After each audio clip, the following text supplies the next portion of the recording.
Bênção termos a participação das crianças, louvor, oração, que expressa realmente o sentido verdadeiro da nossa adoração. A gente está chegando ao final. Hoje é o último verso da história de Zaqueu, lá de Lucas capítulo 19. Foi isso que a gente estudou durante essa semana.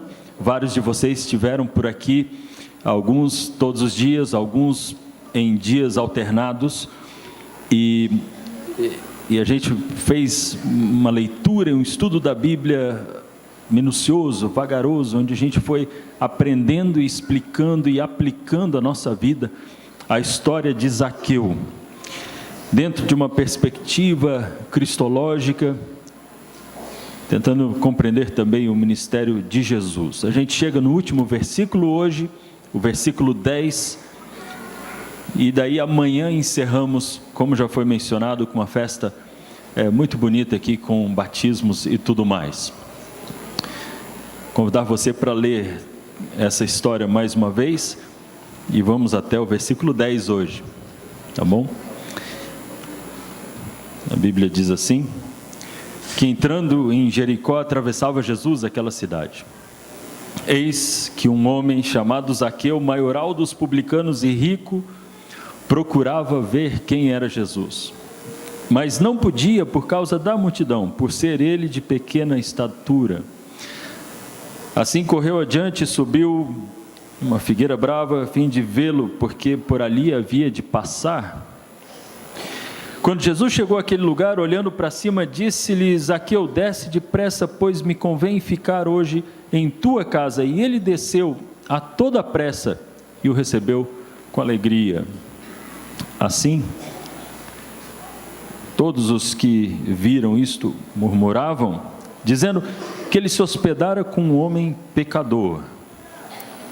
Entre mentes, Zaqueu se levantou e disse ao Senhor: Senhor, resolvo dar aos pobres a metade dos meus bens, e se em alguma coisa tenho defraudado alguém, restituo 4 vezes mais. E então Jesus lhe disse: hoje houve salvação nessa casa, pois que este é filho de Abraão.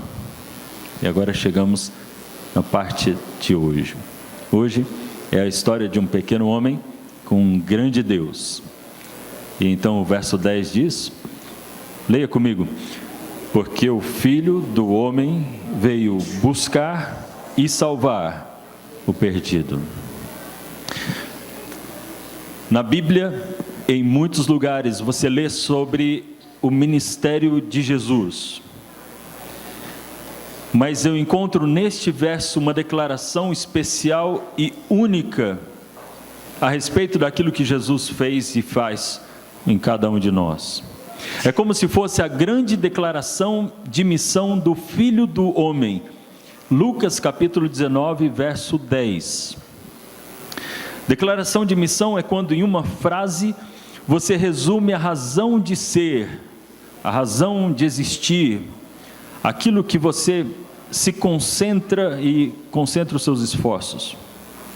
Muitas empresas têm adotado declarações de missão, num conceito secular, obviamente. Então, em uma frase, buscam sintetizar tudo o que eles querem fazer, a razão de existir daquela empresa. Querem ver alguns exemplos? Olha lá: organizar as informações do mundo todo e torná-las acessíveis e úteis em caráter universal. Essa é a declaração de missão da Google, e faz sentido porque parece que é o que eles buscam fazer de uma maneira ou de outra. Vejam essa: ajudar as pessoas e empresas em todo o mundo a concretizarem todo o seu potencial. Declaração de missão da Microsoft. Outra: promover a melhoria da qualidade de vida e a sustentabilidade do planeta. Essa é a declaração de missão da Caterpillar, e tem a ver com o negócio que eles desenvolvem. 3M, solucionar problemas ainda não solucionados. Interessante como eles colocaram e sintetizaram a missão, não é, dessa empresa. Mais uma, McDonald's. Servir alimentos de qualidade com rapidez e simpatia num ambiente limpo e agradável. Que tal? Estão precisando rever aí, quem sabe, a declaração de missão deles, né? De forma direta, simples, sintética, essa ideia da declaração de missão. E é isso que a gente encontra nesse versículo. Lá no início de Lucas, no capítulo 5, e durante a semana toda eu fui mostrando as conexões, não é?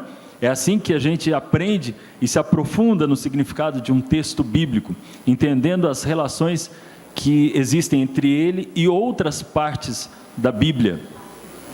Lá em Lucas capítulo 5, havia acontecido um episódio onde Jesus havia feito uma declaração de não missão. Eu vou convidar você para dar uma olhada, Lucas capítulo 5, se você quiser voltar comigo ali no início do livro, lá no versículo 29, é um paralelo com a história de Zaqueu, e é certo que as pessoas que leram e leem o Evangelho fazem essa conexão, Lucas 5 com Lucas 19, lembra, a história de Zaqueu é o ponto mais alto da trajetória de Jesus, é o último encontro antes de Jerusalém, e portanto antes da cruz. Em Lucas capítulo 5, no verso 29 em diante, conta a história do encontro de Jesus com Levi, na casa de Levi. Veja que para vocês que tiveram aqui algumas noites, os elementos começam a fazer muito sentido. Jesus com publicanos, Jesus na casa das pessoas, Jesus interagindo com pecadores e alguns outros que observam e reclamam de Jesus. Os elementos parece que se repetem. Diz aí no verso 29, então lhe ofereceu Levi um grande banquete em sua casa, e numerosos publicanos e outros estavam com eles à mesa. Quem são os publicanos? Você já sabe quem são os publicanos depois dessa semana? Publicanos são coletores de impostos. E esses estão ali com Jesus, e Levi é um desses. Enquanto isso, no verso 30, os fariseus e os seus escribas faziam o quê? Murmuravam. Não é novidade, não é? A gente viu lá na frente, parece que eles gostam, é típico do comportamento dessas pessoas. Eles murmuravam contra os discípulos de Jesus, perguntando: por que comeis e bebeis com os publicanos e pecadores? Afinal, eles não são dignos do reino de Deus. E então Jesus responde dizendo: os sãos não precisam de médico, e sim os doentes. E agora a declaração de não missão de Jesus, alguma coisa assim. Ele diz: porque não vim chamar justos, e sim pecadores ao arrependimento. Você percebe o paralelo? Em Lucas, lá no início, Jesus diz: eu não vim. Mas agora, lá no final do livro de Lucas, na história de Zaqueu, no finalzinho, o autor diz: porque o Filho do Homem veio para buscar e salvar o perdido. E essa é a declaração de missão de Jesus. Como eu falei, na Bíblia, muitas outras características da vinda de Cristo e do seu ministério são destacadas. Em João, por exemplo, fala que ele foi o testemunho da verdade, ou senão que ele veio para chamar pecadores, e para curar os doentes, e para servir, e para doar a sua vida, e para morrer, e também para que a vida eterna fosse dada aos que creem, para que muitas pessoas tivessem vida abundante, e para ser rei.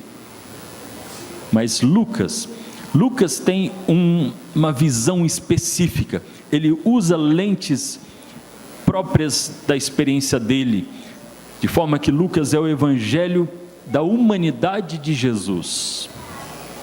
Cada evangelho descreve Jesus com uma ênfase diferente, e Lucas foca exatamente no aspecto de que Jesus era muito ser humano, muito parecido com as pessoas. Não só isso, que por ser Deus em forma humana, ele oferece a graça de maneira encarnacional, em carne e osso. De forma que agora para as pessoas é possível compreender a revelação de Deus o Pai na figura de Jesus, no seu ministério, nas suas atitudes, nos seus relacionamentos e nos seus encontros.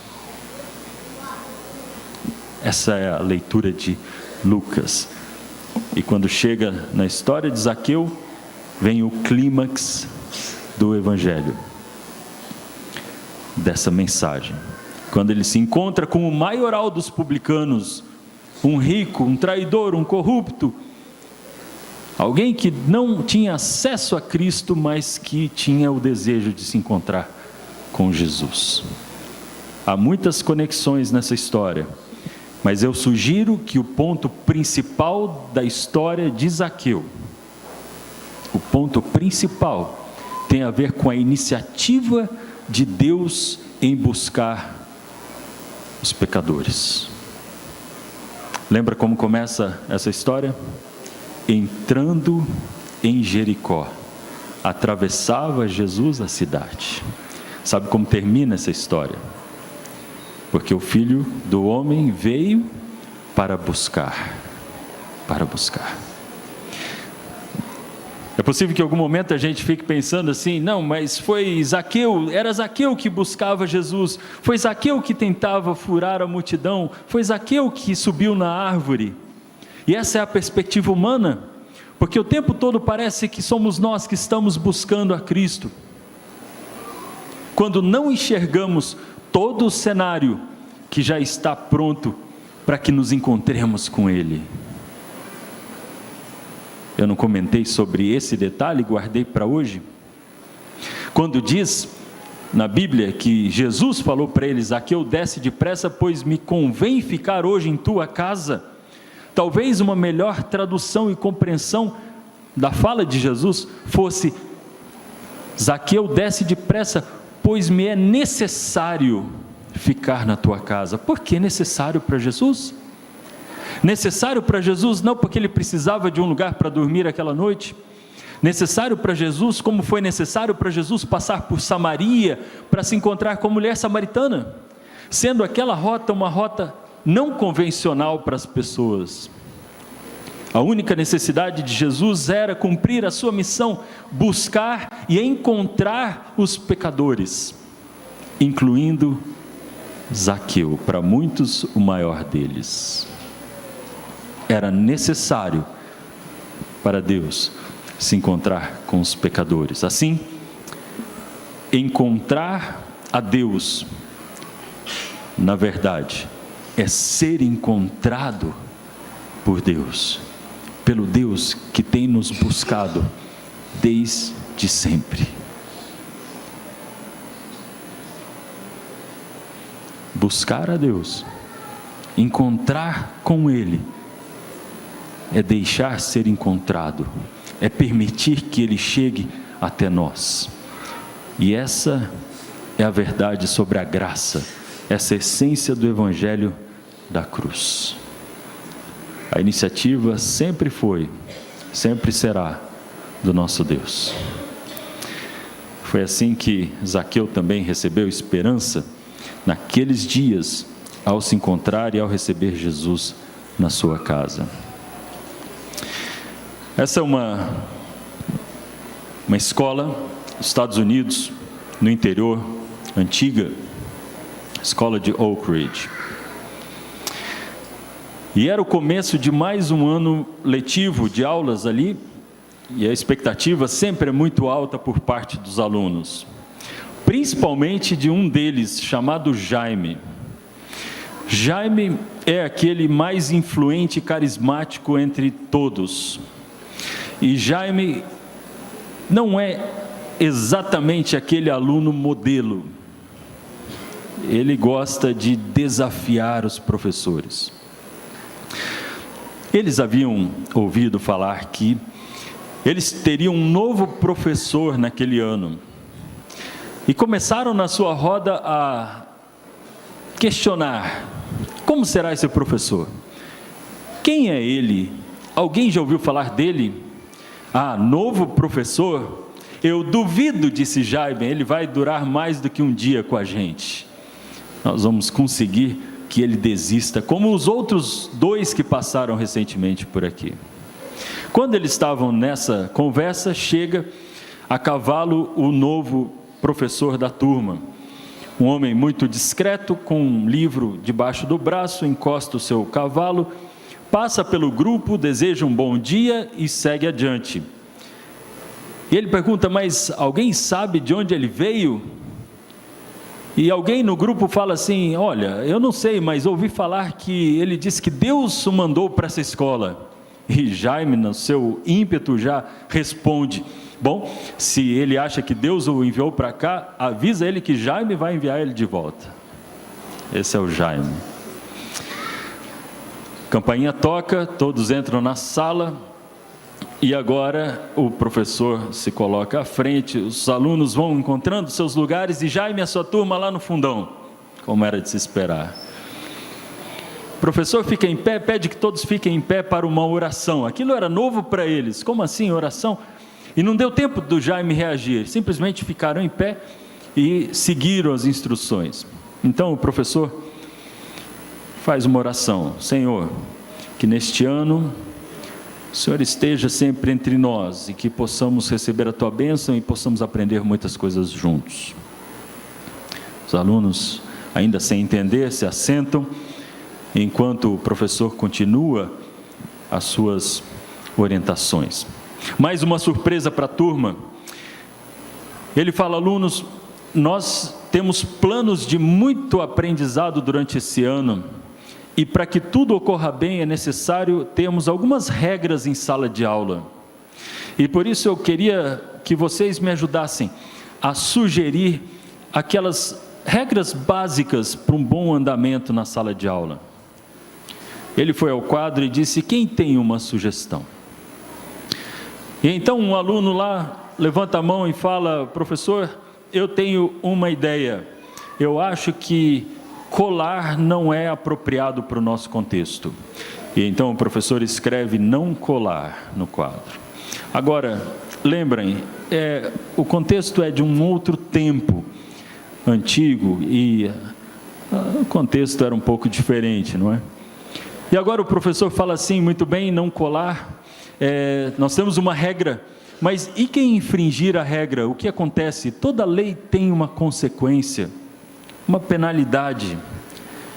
Quem colar? E daí alguém sugere, dentro daquele contexto, que a penalidade fosse 5 açoites. Que terrível, né? A gente ia fugir dessa escola. E daí outro sugere mais uma outra regra. Não xingar. Não, professor, xingar também não pode acontecer no nosso contexto. Qual seria a penalidade? 5 açoites também. Mais um, não mentir. Mentir também é contrário ao nosso ambiente. Muito bem, e 5 açoites. Mais uma, e daí o último aluno sugeriu não roubar. E para quem roubar, não, roubar é algo mais sério ainda do que os outros. Por isso, 10 açoites. Assim os alunos continuaram, um pouco curiosos com a metodologia do novo professor, mas tudo corria bem por umas 2 semanas. Até um dia que, após o intervalo, os alunos entram na sala de aula e o professor fecha o seu livro, pede que eles também guardem o seu material, porque eles precisavam conversar. Eles falaram, o professor falou, veja, por algum tempo nós temos seguido as nossas regras e tudo vai muito bem, mas hoje no intervalo, alguém roubou o lanche de quem? Do Jaime. Do Jaime. E vocês se lembram, não é permitido esse tipo de atitude aqui. Nós vamos ter que conversar. O professor falou, eu sei quem fez, mas eu acho que é importante que o aluno se prontifique, que ele se apresente e reconheça o seu erro perante a turma. E aí o silêncio foi aquele silêncio que dava para ouvir qualquer barulhinho. Ninguém queria, quem sabe um sussurro, mas quem é que foi? Eu não vi. que aconteceu? Jaime, verdade, você está sem o seu lanche? Quando de repente, logo no começo das primeiras carteiras, a mão do João levanta. O professor dá a palavra e o João fala assim: professor, fui eu. Eu sou culpado do que aconteceu. Existe um João dentro de cada um de nós, não? Quando olhamos para a lei de Deus, de repente o nosso nome também pode se tornar João. Amanhã eu vou contar o restante da história para vocês. Lógico, eu não ia perder essa oportunidade, né? Eu quero ver vocês amanhã mais uma vez. Existe um João dentro de cada um de nós. Quando olhamos para as regras, a lei de Deus, sempre somos culpados, sempre reconhecemos ou temos que reconhecer o nosso erro. E é por isso que a história de Zaqueu se torna tão relevante, porque é o João ou é o Zaqueu, e é você ou sou eu ali também. Durante essa semana, nós aprendemos várias coisas. Nós começamos aprendendo que Jesus quer passar pela sua vida também. A iniciativa dele não é só com os outros, não é só lá em Jericó, mas é na sua vida também. Nós aprendemos que havia muitas pessoas falando sobre Jesus, e foi algo que Zaqueu ouviu, que fez com que ele tivesse o desejo de conhecê-lo. Foi o que ele ouviu dizerem sobre Jesus que lhe deu esperança no coração. O que é que você tem ouvido sobre Jesus? E daí nós descobrimos que existe uma combinação na história de Zaqueu que se aplica para todas as vidas. A iniciativa de Jesus, mais esse desejo do coração, num contexto de completa obediência à palavra e à ordem de Jesus. E isso faz com que nós tenhamos a mesma atitude de Zaqueu e recebamos Jesus com alegria, uma vida com alegria. É verdade que a multidão está sempre por ali, e muitas vezes a decepção com a multidão é muito grande, porque a multidão é composta também por pessoas que aparentemente são muito religiosas, conhecedores da vontade de Deus talvez, ou que organizam todas as coisas da igreja e assim por diante, pastores quem sabe. E a decepção é quase inevitável, a não ser que nós aprendamos a ouvir Jesus e ignorar a multidão. Essa história de Zaqueu, quando Zaqueu ignora a multidão e recebe Jesus na sua casa e na sua vida, a primeira resposta de Zaqueu ao amor de Cristo foi manifestar compaixão pelos pobres, pelos sofredores, pelos outros pecadores como ele. O desafio para Zaqueu não era entregar a sua fortuna. O maior desafio para Zaqueu, nós vimos, não foi simplesmente dar dinheiro para o pobre. O desafio para Zaqueu, que resultou nessa atitude, foi subjugar o seu eu e colocar a vontade de Deus como uma prioridade na sua vida também. E daí, para alguém que não se identifica com a riqueza de Zaqueu, para você e para mim, identificar-se com esse desafio em relação ao próprio eu, esse é um desafio concreto e real. Jesus não simplesmente visitou Zaqueu. Zaqueu não recebeu Jesus simplesmente como um itinerante, alguém de passagem, mas acima de tudo como alguém que vinha habitar na vida e na casa dele. Por quê? Porque o Filho do Homem veio buscar e salvar o perdido. Jesus já havia anunciado o que haveria de acontecer nos próximos dias. porque o encontro com Zaqueu terminou ali, mas não a missão de Jesus. Se você olhar nos versos anteriores, aí no capítulo 18, no verso 31 ao 34, a Bíblia diz que depois daquele encontro com o jovem rico, Jesus explicou para os seus discípulos sobre o plano da salvação e o que aconteceria alguns dias depois em Jerusalém. A Bíblia diz que no verso 31, Jesus tomando os 12, falou: eis que subimos para Jerusalém, e vai cumprir-se ali tudo quanto está escrito por intermédio dos profetas, no tocante ao Filho do Homem. E ele continua explicando: pois será ele entregue aos gentios, escarnecido, ultrajado e cuspido, e depois de o açoitarem, tirar-lhe-ão a vida, mas ao terceiro dia ressuscitará. Jesus havia explicado tudo o que haveria de acontecer. A nota triste para aquele momento é quando no próximo verso a Bíblia diz que eles não compreenderam nada daquilo. Jesus continuou para o cumprimento da sua missão.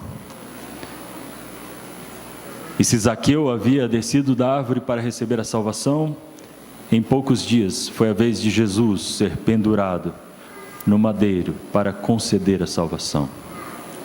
Assim continua a história de Jesus.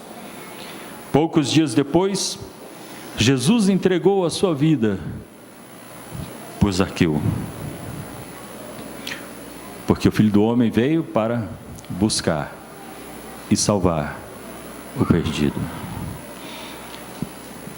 Na história de Zaqueu, a gente se vê em vários lugares, na vida dele, na vida da multidão, em vários contextos.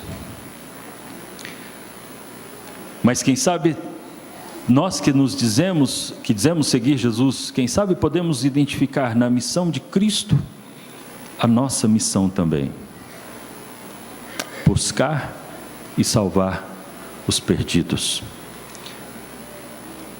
Uma das coisas que realmente eu tenho mencionado isso aqui, tem me chamado mais atenção nessa igreja neste ano, são as inúmeras iniciativas de grupos, ministérios da igreja em buscar as pessoas.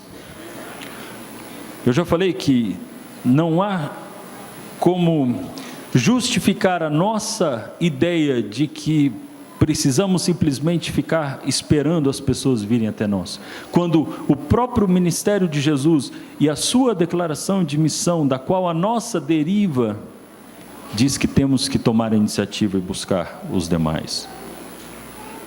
Aqui na igreja os anciãos se envolveram, o Coral Jovem tem um projeto, a Escola Adventista é um foco para alcançar outros, os aventureiros, projeto Vem Viver, Seven Bikers, Só Louvor, Seven Runners, o ministério na clínica de dependentes e tantos outros, alguns que ainda vão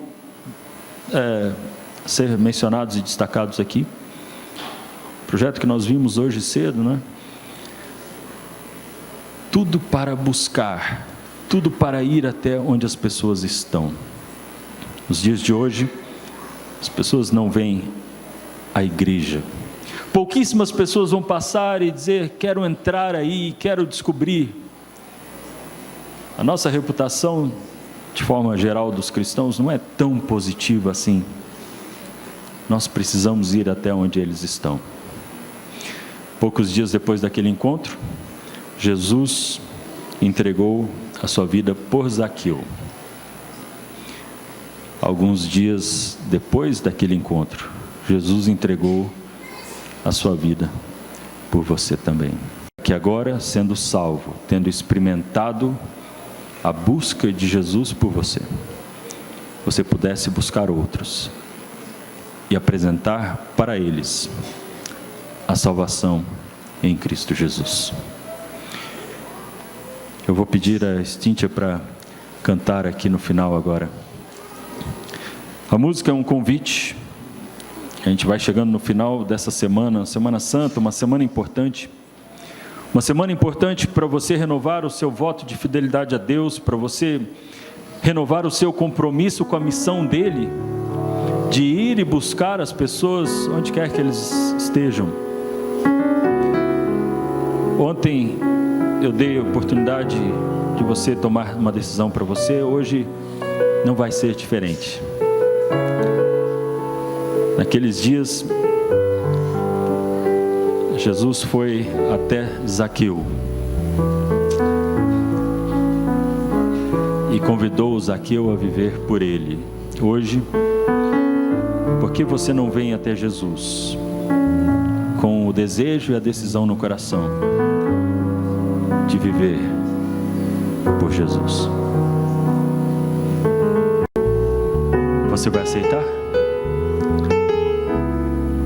Vai aceitar vir para Jesus? Vai aceitar o encontro com Ele? Vai aceitar a missão dele de apontar muitos outros para a sua cruz também? Vamos agora em oração entregar a nossa vida mais uma vez e nos comprometer com aquilo que Ele espera de nós. Senhor nosso Deus, a vida muitas vezes parece que tem a ver com a nossa busca por Ti. Em alguns momentos, uma busca solitária, triste, difícil. Quão difícil é compreendermos que muito antes de partirmos na Sua direção, o Senhor já nos convida e já nos aceita de braços abertos. Por isso, Senhor, que nesse final de semana que paramos um pouco para refletir na Tua missão, possamos aceitar o Teu sacrifício que supre todas as nossas necessidades.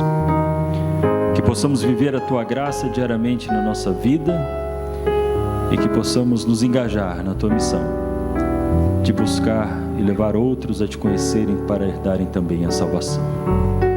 Abençoe, Senhor, essa igreja em todas as suas iniciativas, em todos os seus esforços, em todos os seus planos, bem como a liderança, com os jovens, com as crianças, que no seu contexto, na sua esfera de vida, possam ser testemunhas do Teu grande amor. Continue ao nosso lado no restante ainda deste sábado. É o que nós oramos em nome de Jesus. Amém.